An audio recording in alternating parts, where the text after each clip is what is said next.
All right, this is lesson 6-7. Write and compare linear functions in context.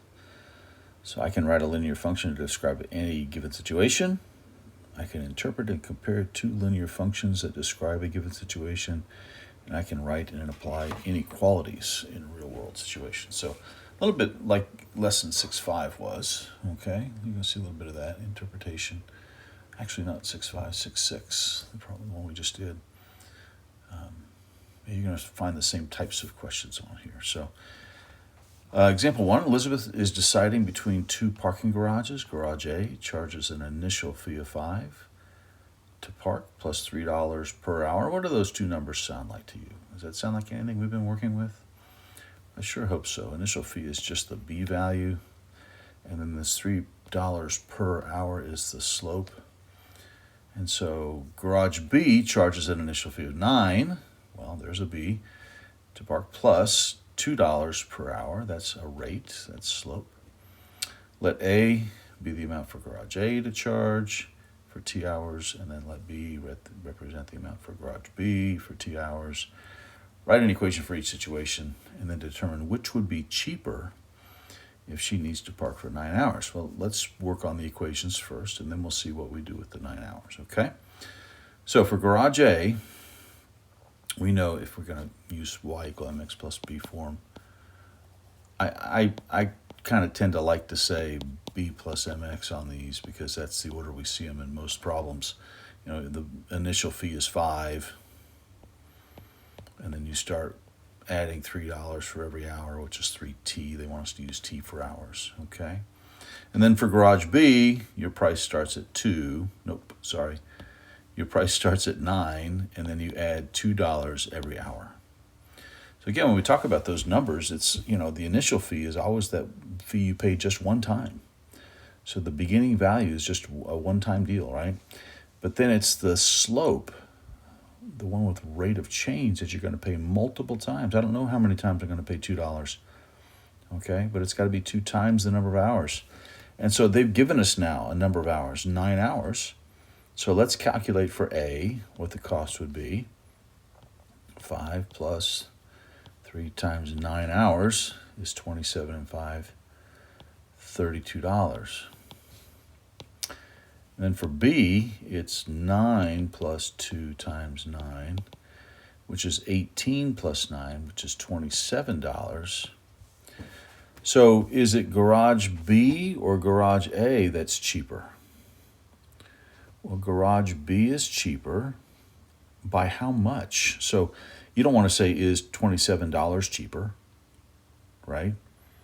You want to say the difference. So 32 minus 27 means she's going to say $5 cheaper than garage A when parking for 9 hours, okay? So we wrote some equations using slope-intercept. We evaluated the equations for some given value of t in this case, and then we wrote or chose the correct responses down here in the blanks, right? So let's look at example 2. You give this one a try. Well, hopefully you see for A that you've got 950 current students and you're adding 60 students per year, and T is years. Again, they tell us that right here, T is years. And then for B, what do you have? They've got 800 students, and they're growing at a rate of 70 per year, per T, okay? Now, write an equation. Determine how many students would be in each high school in the year they are projected to have the same number of students. What do I do with these two to see when they have the same number of students? Well, A and B are students, so I want to set those two equal to each other. So I'm just going to set 950 plus 60t, that's the number of students in school A, equal to 800 plus 70t, that's the number of students in school B, and see when they're equal. When are these two going to be equal? So subtract 60t from 70t. That leaves me with 10t over here. Subtract 800 from 950. That leaves me 150. And if I divide by 10, t is 15 years. So, answer. T is 15 years. Okay. So here's a graph. So Nichelle and Parker are both driving along the same highway in two different cars to a stadium in a distant city. So they go into the same place. At noon, okay, so notice down here now it says the number of hours after noon. So really this is 12 o'clock right there. At 0 is 12 o'clock, right? Nichelle is 500 miles away from the stadium and Parker is 750 miles away from the stadium. What do those two numbers sound like? Well, they're on this magic y-axis, right? Those are the y-intercepts. So Nichelle is 500 miles away, and Parker, I'll put him in red, is 750 away, okay? Nichelle, she's driving along at 25 miles per hour. Is she getting closer or further away? Well, she's driving toward the city, right? So she's driving toward the stadium. So this is how many more miles she has to go to the stadium. So this is going to be a negative slope. So she's getting 25 miles closer every hour. So let's make sure we use the right units with the slope here. So if I drop to 450 from 500 to 450, I've just gone down 50, which is two 25s, right? So I'm going to say 1, 2. So 25 over 1, another 25 over 1 is going to put me right there. And so for every 50, she spends 2 hours driving. So every 50, 2 hours, 50, 2 hours, 50, 2 hours. Okay? So you got to use the right scale that they've given to you.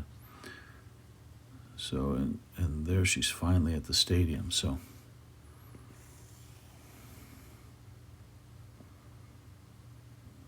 okay, there's her line. All right, now what's he driving? Well, he's driving 50. Well, that means he goes 50 miles every 1 hour. 1 hour, 1 hour, 1 hour, 1 hour, 1 hour.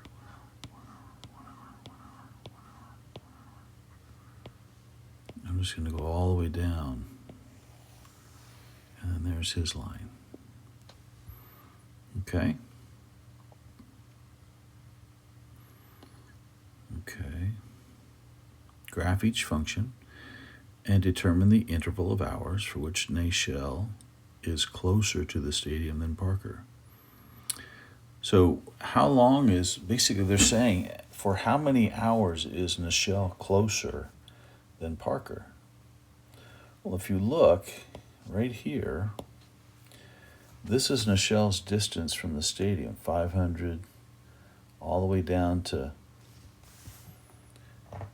250. When she gets to be 250 miles from the stadium, he is also 250 miles from the stadium, and she is no longer closer. At that point, Parker is closer and gets to the stadium 5 hours before she does. Look at that. He gets there in 15 hours. It takes her 20. Maybe should speed up or take a different road, right? So Nichelle is closer to the stadium than Parker when T, and we've got to write some kind of inequality here. As long as T is less than or greater than. So for T less than how many hours? 15 hours. Because T is time. So I'm not using miles per hour for that, or miles or hours per mile. T is hours. Okay. So as long as the time is less than 15 hours from when they left, she is, oh, I'm sorry, I've got the wrong value. It's 10. There we go. So as long as T is less than 10 hours,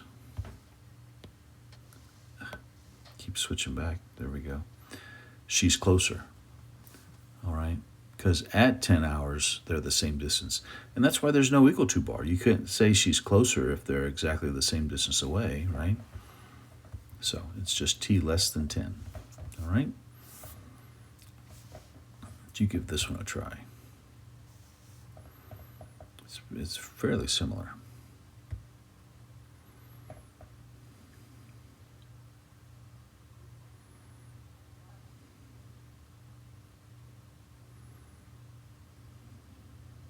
Okay.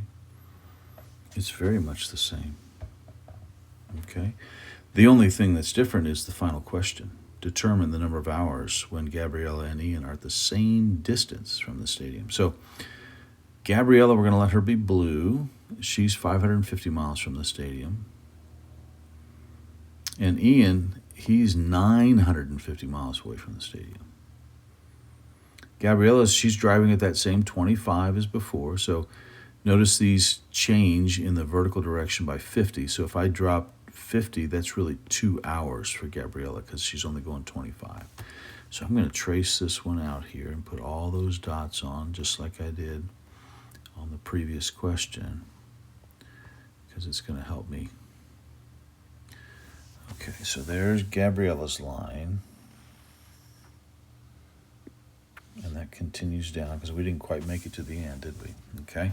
And then how fast is Ian driving? He's driving 50. So he just drops 50 every hour. So his dots go right along there. So I think I can follow that.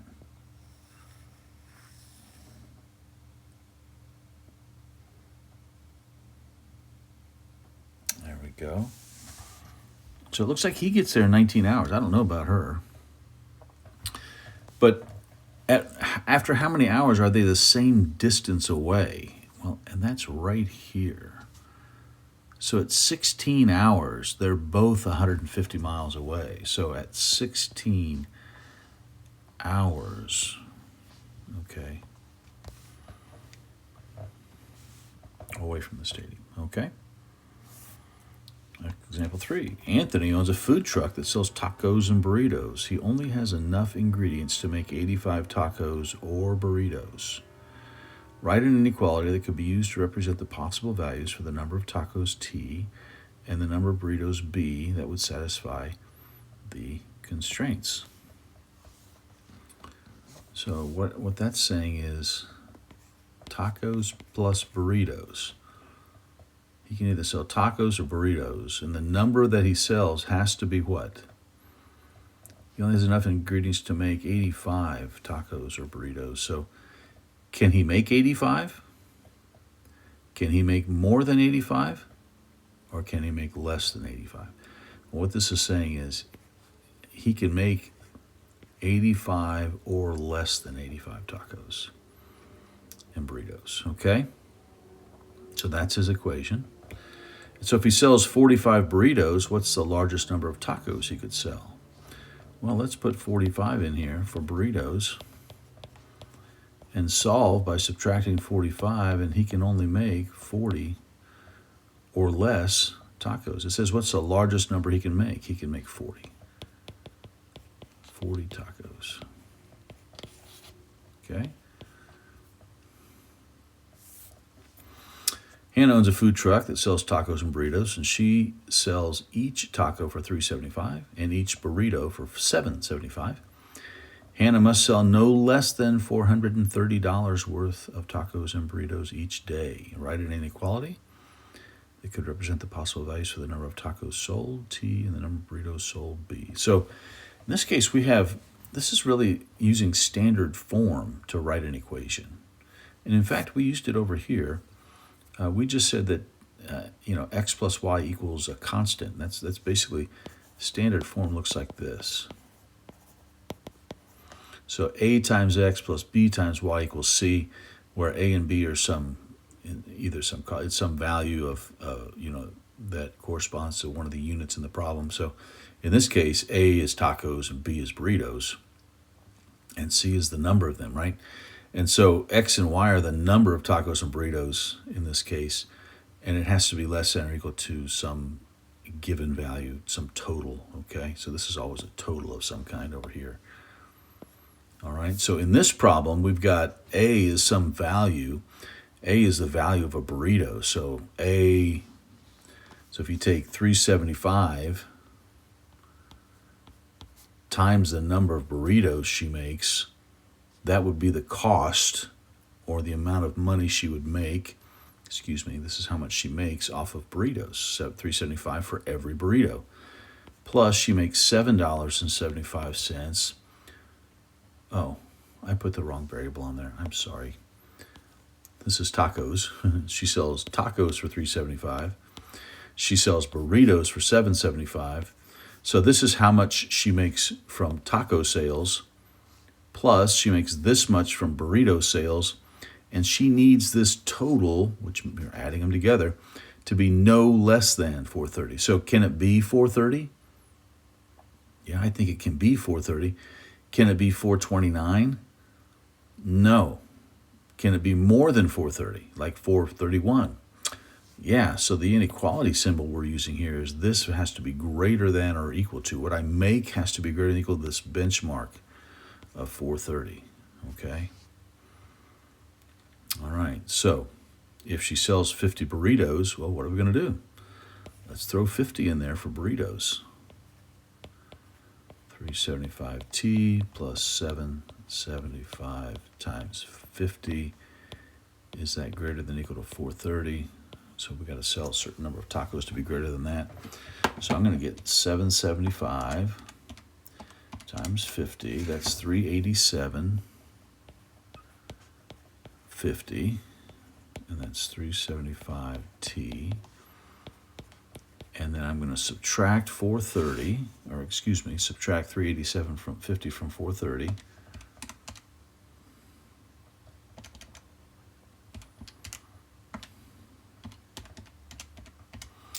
And that's $42.50 equals 375T, and we're going to divide that by 375. And so here's what the calculator says. 11.33. So my question to you is this. If I sell 11 tacos, or if she sells 11 tacos, is she going to make more than $4.30 or more? No, she's not. And she can't sell 11.33 tacos, so what does she have to sell?